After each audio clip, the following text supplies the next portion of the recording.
तर बोगस प्रमाणपत्र वाटप होऊ नये असं वक्तव्य पंकजा मुंडेंनी केलं। यावर पंकजा मुंडे काट्याच्या रस्त्याने जाणार नाहीत असं मनोज जरांगे म्हणाले, तर कोणताही चुकीचा दाखला दिला जाणार नाही असं बावनकुळेंनी स्पष्ट केलंय।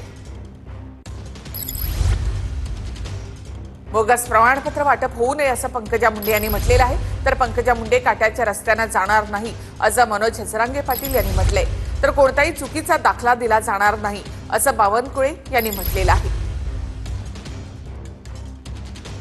तुम्ही बोगस आरक्षण खाणाऱ्या लोकांनी आमचे प्रमाणपत्र बोगस नाही समजायचे, त्याची जाणीव आम्हाला आहे आणि तुम्हालाही त्याची जाणीव आहे। तुम्हाला माहिती आहे तुमचं आरक्षण बोगस आहे का नाही। वरचं 2% 6 जाती कशा घुसल्या, 2% 1.5% असणारा समाज 3.5% आरक्षण खातो कसा, हे आम्हाला माहिती। बोगस खाणाऱ्यांनी आमच्या ओरिजिनल कुणबीच्या प्रमाणपत्रावर बोलायची काही गरज नाही, जे बोगस आरक्षण खाते त्यांनी।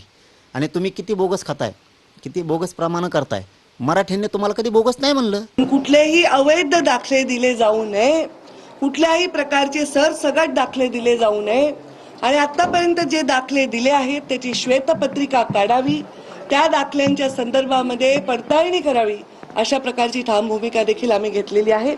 ताई यांनी मागणी केली की एक श्वेतपत्रिका जर खोट्या ओबीसी दाखले गेले असतील तर याची श्वेतपत्रिका सुद्धा त्या ठिकाणी काढण्याची गरज आहे का, अशी मागणी त्यांनी केलेली आहे।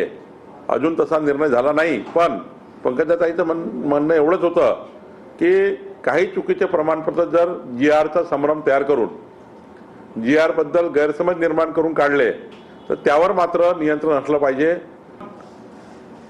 GRचा संभ्रम तयार करून GRचा चुकीचा अर्थ काढून कोणी जर सर्टिफिकेट दिल्या तर श्वेतपत्रिकाची मागणी काल झाली।